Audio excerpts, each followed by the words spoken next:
মানুষের জীবনের সবথেকে বড় প্রয়োজনীয়তা, সেই অস্ত্র যার দ্বারা মানুষের জীবনের অনেক সংকট দূর করে দেওয়া যেতে পারে, সেই মাধ্যম যার দ্বারা সংসারের সমস্ত জাগতিক সুখ স্বাচ্ছন্দ্য লাভ করা যেতে পারে। কিন্তু ধনের দ্বারা আমরা সবকিছু লাভ করতে পারি না। জাগতিক স্বাচ্ছন্দ্য আমরা লাভ করতে পারি, কিন্তু সুখ লাভ করতে পারবো না। সুখের উপকরণ আমরা লাভ করতে পারি, কিন্তু সুখের অনুভূতি লাভ করতে পারবো না। আনন্দ, সন্তোষ, প্রসন্নতা এগুলো ধন দ্বারা লাভ করা যায় না। কিন্তু হ্যাঁ, আনন্দ, সন্তোষ আর প্রসন্নতার সাথে যদি কোনো কাজ করেন তাহলে অবশ্যই ধন লাভ করবেন। তাহলে আসুন আর এই প্রসন্নতার সাথে বলুন, রাধা রাধা। মানুষ শুধুমাত্র দুই ধরনের ব্যক্তির সামনেই নত হন। একজন হলেন তিনি যাকে তিনি সম্মান করেন, আর আরেকজন যাকে তিনি ভয় পান। এবার কোনো ব্যক্তি যদি আপনার সামনে নত হন, তাহলে তার পেছনের কারণ কি? আপনার প্রতি সম্মান নাকি আপনার প্রতি ভয়? সেটা আপনাকেই বুঝতে হবে। যদি আপনি এমন মনে করেন যে তাতে কি যায় আসে, ভয় হোক বা সম্মান, কেউ আমার সামনে নত তো হচ্ছেন, যদি এটা আপনার চিন্তা ভাবনা হয়, তাহলে আপনাকে মনে করিয়ে দিই, এই সময় বদলাতে বেশি সময় লাগে না। আজ যে ব্যক্তি আপনাকে দেখে ভয় পাচ্ছে, কাল এই ভয়ের সমাপ্তিও ঘটতে পারে। আবার এমনও হতে পারে যে তার কাছে অত্যধিক শক্তি চলে এলো। অনেক কিছুই হতে পারে। তাই মনে রাখবেন, যে মাথা ভয়ের কারণে নত হয় তা সময় এলে সবার আগে বিরোধিতা করতে পারে, আর যে মাথা সম্মানের কারণে নত হয় আপনার জন্য নিজের শিরচ্ছেদও সে করতে পারে। তাই সকলকে আপন করে নিন, কিন্তু ভয় প্রয়োগ করে নয়। কর্ম করুন এবং সম্মান অর্জন করুন। শুধু এটাই করুন আর আমার সাথে ভালোবেসে বলুন, রাধা রাধা। আমাদের জীবনে গুরুজনেরা, জ্ঞানী মানুষজন সবসময় একটা কথা বলেন, ধৈর্য ধরো। শুধুমাত্র দুটো শব্দ, কিন্তু কতটা বিশাল সেটা বোঝার চেষ্টা করুন। ছোট একটা অস্ত্র হাতে নিন এবং একটা বিশাল পর্বতে নিরন্তর প্রহার করতে থাকুন। ধৈর্য ধরে সেই কাজ করতে থাকুন। এমন একদিন আসবে, এই বিশাল পর্বতে আপনি একটা পথ তৈরি করবেন। কোনো ধনুর্ধর যখন নিজের বিদ্যা অর্জন করেন, তখন তাকেও ধৈর্য ধরতে হয়, তার নিজেকে সময় দিতে হয়, তবেই সে ধনুর্বিদ্যা শিখতে পারে। সেইভাবে আমাদের জীবনেও ধৈর্য ধরার খুব প্রয়োজন। পরিবারে ধৈর্য রাখতে পারলে তাহলে আস্তে আস্তে দেখবেন প্রেম বৃদ্ধি পাচ্ছে। সমাজে যদি ধৈর্য রাখতে পারেন, তাহলে আস্তে আস্তে এই সমাজ আপনাকে সম্মান করবে। যদি নিজের জীবনে ধৈর্য রাখতে পারেন, তাহলে নিজে থেকেই আত্মবিশ্বাস বাড়বে, নিজের বিকাশ হবে। জীবনে সবই সম্ভব যদি ধৈর্য রাখতে পারেন। হয়তো আস্তে আস্তে হবে, কিন্তু হবে অবশ্যই। শুধু ধৈর্য রাখুন, কারণ ধৈর্যই সব থেকে বড় পুঁজি। আসুন আর আমার সাথে ভালোবেসে বলুন, রাধা রাধা। কোনো এক সময়ের ঘটনা এটা। মা এবং বাবা হাটে গিয়েছিলেন। তখন আমি আর দাদা গিয়েছিলাম গরু চড়াতে। আমরা বাড়ি ফিরে এলাম, আর মা সেই সময় একটা কাজ করতেন। যখনই হাটে যেতেন, দরজা তালা বন্ধ করে যেতেন। উনি খুব ভালো করে জানতেন যে যদি ওনার এই মাখন চোর সঠিক সময় পৌঁছে যায়, তাহলে এক ফোঁটাও মাখন আর অবশিষ্ট থাকবে না। এবার ঘটনা কিছুটা এরকম হলো যে মা আর বাবা মাঝে মাঝে হাটে যেতেন, তাই মাঝে মাঝেই দরজা তালা বন্ধ করতে হতো। যখন মা আর বাবা ফিরে এলেন, তখন বাবা ভুলে গিয়েছিলেন যে এই চাবির গোছা থেকে ঠিক কোন চাবিটা দরজার তালা খোলার জন্য উপযোগী। উনি চেষ্টা করতে শুরু করে দিলেন। একটার পর একটা চাবি দিয়ে উনি চেষ্টা করতে থাকলেন, কিন্তু সেই দরজার তালা তো খুলতেই চাইছিল না। ওনার মাথা থেকে ঘাম পড়তে শুরু করলো। তখন মা বললেন যে তালা ভেঙে দেওয়া যাক। মা চলে গেলেন, আর বাবা বললেন, না না দাঁড়াও, আর কিছু চাবি বাকি আছে, এটা হয়তো খুলতে পারবো। মা হাতুড়ি নিয়ে চলে এলেন সেই তালা ভাঙার জন্য, আর তখনই বাবা শেষ চাবিটা প্রয়োগ করলেন, আর দরজার তালা খুলে গেল। যদি উনি চেষ্টা না করতেন, তাহলে এই তালাটাও ভেঙে যেত আর চাবিটাও নষ্ট হয়ে যেত, ঠিক কিনা? এবার এই ঘটনাটা আমি দেখেছিলাম। আর আমার মনে হলো যে কখনো কখনো এই চাবির গোছার মধ্যে থেকে শেষ চাবিটাও কিন্তু জীবনের দরজা খুলে দিতে পারে।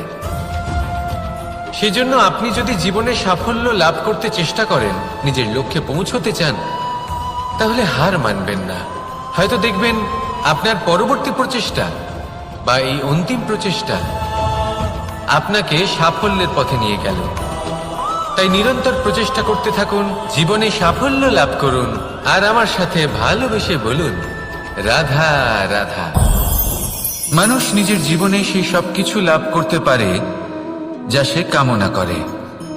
শুধু প্রয়োজন হলো ইচ্ছে এবং সিদ্ধান্তের। এবারে ইচ্ছে আসলে কি?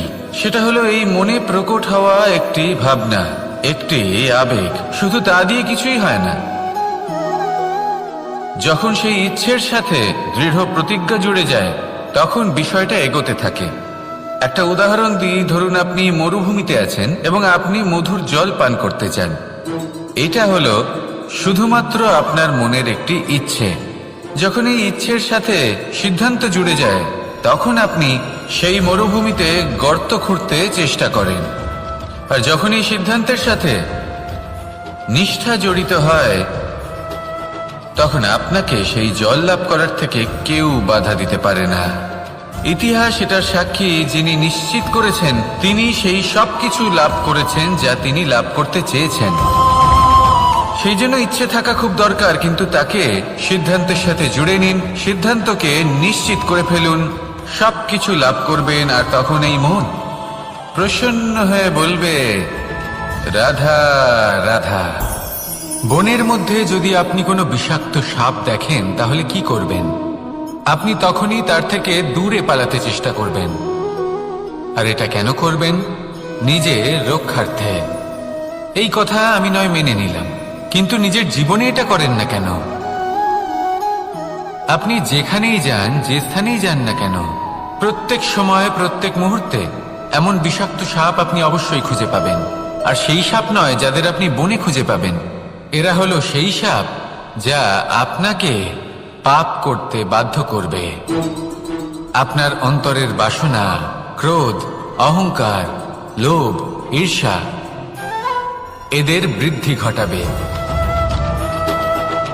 দেখুন, বনের এই সাপ আপনাকে একবার ছেড়ে দিতেও পারে, ছোবল নাও মারতে পারে, কিন্তু এই যে পাপরূপী সাপ আছে তা অবশ্যই ছোবল মারবে। কর্ম যদি করেন তাহলে অবশ্যই ফল পাবেন। সেই জন্য যখনই কোথাও যাবেন, যদি এমন কাউকে দেখেন, যদি এমন কিছু দেখেন যে আপনাকে পাপ করতে বাধ্য করছে, তাহলে সেই মুহূর্তে সেখান থেকে পালিয়ে যান। যেমন বনের সাপ দেখে আপনি পালাতে থাকেন। সৎকর্মের রক্ষা অত্যন্ত আবশ্যক। আসুন আর আমার সাথে ভালোবেসে বলুন, রাধা রাধা। এই সংসারের সব থেকে বড় সুখ কি? কেউ বলবেন নিজের লক্ষ্য প্রাপ্ত করা, কেউ বলবেন ধন উপার্জন করা, কেউ বলবেন নিদ্রাই সব থেকে বড় সুখ, কেউ বলবেন রাজ্য লাভ করা, আবার কেউ বলবেন মাতার হাত থেকে খাবার খাওয়া, আদি ইত্যাদি। কিন্তু যদি সত্যি কথা বলি, এই সংসারের সব থেকে বড় সুখ হলো সেবা করা। কখনো কাউকে সেবা করে দেখুন। এই সেবা দ্বারা অন্য কোনো মানুষের আশীর্বাদ লাভ করাতেই সুখ রয়েছে। আপনার সেবা ভাব দ্বারা যখন কোনো মানুষ নিজের অন্তরাত্মা থেকে আপনাকে আশীর্বাদ করে, তার থেকে বড় সুখ আর কিছুই নেই। কারণ প্রত্যেক মানুষের মধ্যে ঈশ্বর বাস করেন। নরের সেবাই হলো নারায়ণের সেবা। নিষ্কাম সেবা করাই হলো সব থেকে বড় সুখ। তাই নিজের অন্তরে সেবার এই ভাব জাগ্রত করুন। যে সুখের কথা আমি বলছি, সেই সুখ অনুভব করেই দেখুন। এই মন সুপ্রসন্ন হয়ে বলবে, রাধা রাধা। বায়ু পঞ্চতত্ত্বের মধ্যে তৃতীয় তত্ত্ব। কেউ একে সমীর বলে, আবার কেউ একে পবন বলে। প্রথম কথা হলো এটাই যে এই বায়ু আমাদের জীবন দান করে প্রতিদিন, প্রত্যেক মুহূর্তে। এই বায়ুর কারণেই আমরা নিঃশ্বাস নিতে পারি, জীবিত থাকতে পারি। এই বায়ুই হলো সেই যা সকল মেঘেদের একত্রিত করে একটি স্থানে আর বর্ষা ঘটায়। আর এই বর্ষার কারণেই এই ধরিত্রীতে অন্ন উৎপন্ন হয়। এই বায়ুকে দেখুন, কখনো এতটা সৌম্য যে আপনার কোনোই তফাৎ বোধ হয় না, আর কখনো কখনো এমন রূপ ধারণ করে ফেলে যে অনেক বড় বড় পর্বতের আকার পর্যন্ত বদলে ফেলে। এটাই হলো বায়ুর বিশেষত্ব।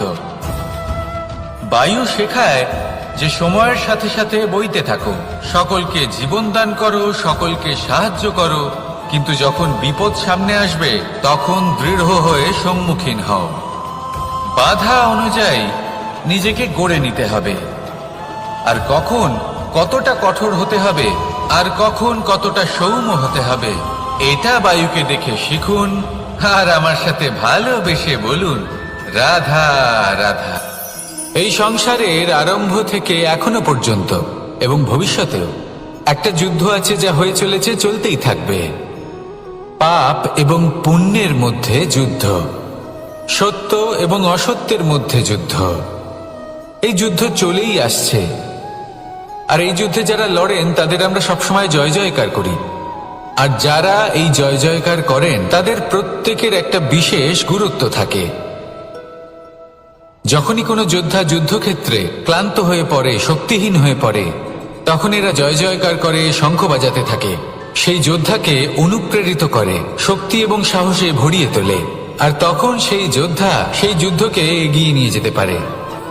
যখন শ্রীরাম লঙ্কা যাত্রা করার জন্য সেতু তৈরি করছিলেন, তখন একটা ছোট্ট মিষ্টি কাঠবিড়ালি নিজের মুখে মাটির টুকরো বয়ে নিয়ে গিয়ে তার সাধ্যমতো তাকে সাহায্য করছিল। শ্রীরাম দেখলেন এবং বললেন যে ও তো সবার মনোবল বৃদ্ধি করছে, সবাইকে প্রেরিত করছে। ও বলল যে আমি এত ছোট হয়েও যদি এই কাজ করতে পারি, তাহলে আপনারা সবাই কেন পারবেন না? এটাই হলো সেই সকলের মাহাত্ম্য, যারা জয় জয়কার করেন, অনুপ্রেরিত করেন, সাহস যোগান। ওনারা সেই ব্যক্তি যারা একজন যোদ্ধার মধ্যে যুদ্ধকে জয় করার শক্তি প্রদান করেন। আসুন আমার সাথে ভালোবেসে বলুন, রাধা রাধা। কোকিলের ডাক শুনে আমার মন প্রফুল্ল হয়ে ওঠে। কোকিল হলো আমার অত্যন্ত প্রিয়। এরকমই আরো একটা পাখি আছে, কাক। একদিকে কাক, অন্যদিকে কোকিল।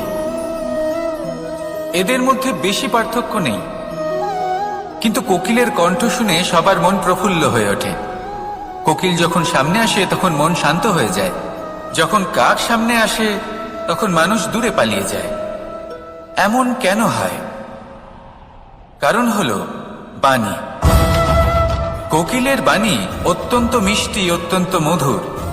সেখানেই কাকের বাণী অত্যন্ত কর্কশ শোনায়, আর কর্কশ বাণী শোনা কেউ পছন্দ করেন না। আপনি নিজেকে জিজ্ঞেস করুন, কোনো ব্যক্তি আপনার সাথে কথা বললে তার বাণী মধুর হলে আপনার ভালো লাগে, আর যদি কর্কশ হয় তার থেকে দূরে চলে যেতে ইচ্ছে করে। তাই নিজের বাণীও এইভাবেই মধুর রাখুন, মিষ্টি রাখুন। এ আমারও খুব প্রিয়। আর এটা তখন হয় যখন মনে প্রেম থাকে। মনের মধ্যে প্রেম জাগ্রত করুন, বাণী নিজে থেকেই মধুর হয়ে যাবে। আর কৃষ্ণ নিজে থেকে আপনার কাছে আসবে আর আপনার সাথে বলবে, কি রাধা রাধা। যখন সূর্যের অত্যাধিক তাপের কারণে এই ধরিত্রী শুষ্ক হয়ে যায়, তখন প্রতিবিম্ব আমরা এইভাবে দেখতে পাই। আমরা কোথাও দূরে তাকালে আমাদের মনে হয় সেখানে জল রয়েছে। আমরা যখনই কাছে গিয়ে দেখি তখন দেখি যে সেখানে জলই নেই। তারপর যেই আমরা পেছনে ফিরে তাকাই, আমরা দেখি যেখান থেকে আমরা এসেছি সেখানে জল পড়ে রয়েছে। এবার এই যে মরুতৃষ্ণা, তা কিন্তু শুধুই ভূমিতে নয়, আমাদের ভাবনা চিন্তার সাথেও এটাই হয়ে থাকে, অনেক সময় হয়ে থাকে। যে ব্যক্তি জল লাভ করার আশায় বসে থাকে সে কখনোই জল লাভ করতে পারে না, কিন্তু যে ব্যক্তি জল লাভ করার আশায় নিরন্তর পরিশ্রম করতে থাকে, ঘাম ঝরায়, সেই ব্যক্তি কোনো মরুভূমিতেও জল লাভ অবশ্যই করে। জীবনে যদি আমরা বড় কিছু লাভ করতে চাই তাহলে নিরন্তর পরিশ্রম করতেই হবে। পরিশ্রমের এই মনোভাব অত্যন্ত গুরুত্বপূর্ণ। এই মনোভাব আর দৃষ্টিভঙ্গি এ হলো অন্তরের গুণ। রূপ এবং প্রসাধন এগুলি হলো বাহ্যিক আবরণ, যে ব্যক্তি রূপের কারণে আপনাকে ভালোবাসে তা প্রকৃত ভালোবাসা নয়, কিন্তু যে ব্যক্তি আপনার আবেগ এবং মানসিকতার জন্য আপনাকে ভালোবাসে তাই হলো প্রকৃত ভালোবাসা। তাহলে এই কথাটা মনে রাখুন আর আমার সাথে ভালোবেসে বলুন, রাধা রাধা। আমার অনেকগুলো নাম আছে আর তাদের মধ্যে একটি হলো যুদ্ধ বিমুখ। এই কথা আপনারা সবাই জানেন। দাদাও আমাকে বলেছেন যে তুমি এরকম কিভাবে যুদ্ধক্ষেত্র থেকে মুখ ঘুরিয়ে পালাতে পারো কানাই। দেখুন, যেটা সময়ের দাবি ছিল আমি সেটাই করেছি। যদি আমি রণভূমি ত্যাগ করে না পালাতাম তাহলে কে জানে কত সৈনিক নিজেদের প্রাণ হারাতেন, কে জানে কতগুলি পরিবার নিজেদের বাঁচার আশা হারাতেন, কে বলতে পারে হয়তো কত প্রাণী এই সংসার ত্যাগ করতেন। আর তাই কখনো কখনো যুদ্ধ বিমুখ হওয়াই শ্রেয়। কখনো জীবনের ক্ষেত্রেও এটা প্রযোজ্য। যদি দূরে চলে গেলে আপনার সম্ভাবনা বৃদ্ধি পায় তাহলে দূরে চলে যান। দূরে চলে যান সেই সকল ব্যক্তিদের থেকে যারা কথায় কথায় আপনাকে অপমান করেন, আপনার নিন্দা করেন, আপনাকে বাধা দেওয়ার চেষ্টা করেন, আপনাকে ছোট করেন। কারণ তাদের সাথে থেকে, সেই সকল ব্যক্তিদের সাথে থাকলে যারা আপনার মূল্য বোঝেন না, আপনি নিজের আত্মসম্মান, নিজের আত্মবিশ্বাস, নিজের ব্যক্তিত্বকে নত করে ফেলবেন। দূরে চলে যান সেই সকল সংঘর্ষ থেকে, সেই সকল পরিস্থিতি থেকে যাদের সম্মুখীন হয়ে আপনি কোনো পরিণামেই পৌঁছতে পারবেন না। যদি আপনি এইভাবে যুদ্ধ বিমুখ হয়ে উঠতে পারেন, যদি এই প্রবৃত্তি আপনি নিজের মধ্যে জাগ্রত করতে পারেন, তাহলে আপনার সামনে সেই যুদ্ধ চলে আসবে যাতে বিজয় লাভ করে আপনি নিজের অস্তিত্ব খুঁজে পাবেন। আর সেটাই হলো সবথেকে বড় জয়লাভ। আসুন আমার সাথে ভালোবেসে বলুন, রাধা রাধা। ধন মানুষের জীবনের সবথেকে বড় প্রয়োজনীয়তা, সেই অস্ত্র যার দ্বারা মানুষের জীবনের অনেক সংকট দূর করে দেওয়া যেতে পারে, সেই মাধ্যম যার দ্বারা সংসারের সমস্ত জাগতিক সুখ স্বাচ্ছন্দ্য লাভ করা যেতে পারে। কিন্তু ধনের দ্বারা আমরা সবকিছু লাভ করতে পারি না। জাগতিক স্বাচ্ছন্দ্য আমরা লাভ করতে পারি কিন্তু সুখ লাভ করতে পারবো না। সুখের উপকরণ আমরা লাভ করতে পারি কিন্তু সুখের অনুভূতি লাভ করতে পারবো না। আনন্দ, সন্তোষ, প্রসন্নতা এগুলো ধন দ্বারা লাভ করা যায় না। কিন্তু হ্যাঁ, আনন্দ, সন্তোষ আর প্রসন্নতার সাথে যদি কোনো কাজ করেন তাহলে অবশ্যই ধন লাভ করবেন। তাহলে আসুন আর এই প্রসন্নতার সাথে বলুন, রাধা রাধা। মানুষ শুধুমাত্র দুই ধরনের ব্যক্তির সামনেই নত হন। একজন হলেন তিনি যাকে তিনি সম্মান করেন, আর আরেকজন যাকে তিনি ভয় পান। এবার কোনো ব্যক্তি যদি আপনার সামনে নত হন তাহলে তার পেছনের কারণ কি? আপনার প্রতি সম্মান নাকি আপনার প্রতি ভয়? সেটা আপনাকেই বুঝতে হবে।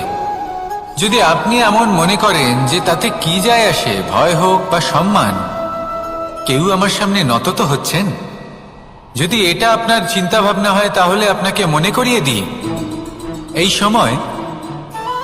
সময় বদলাতে বেশি সময় লাগে না। আজ যে ব্যক্তি আপনাকে দেখে ভয় পাচ্ছে, কাল এই ভয়ের সমাপ্তিও ঘটতে পারে। আবার এমনও হতে পারে যে তার কাছে অত্যাধিক শক্তি চলে এলো। অনেক কিছুই হতে পারে। তাই মনে রাখবেন, যে মাথা ভয়ের কারণে নত হয় তা সময় এলে সবার আগে বিরোধিতা করতে পারে, আর যে মাথা সম্মানের কারণে নত হয় আপনার জন্য নিজের শিরচ্ছেদও সে করতে পারে। তাই সকলকে আপন করে নিন, কিন্তু ভয় প্রয়োগ করে নয়। কর্ম করুন এবং সম্মান অর্জন করুন।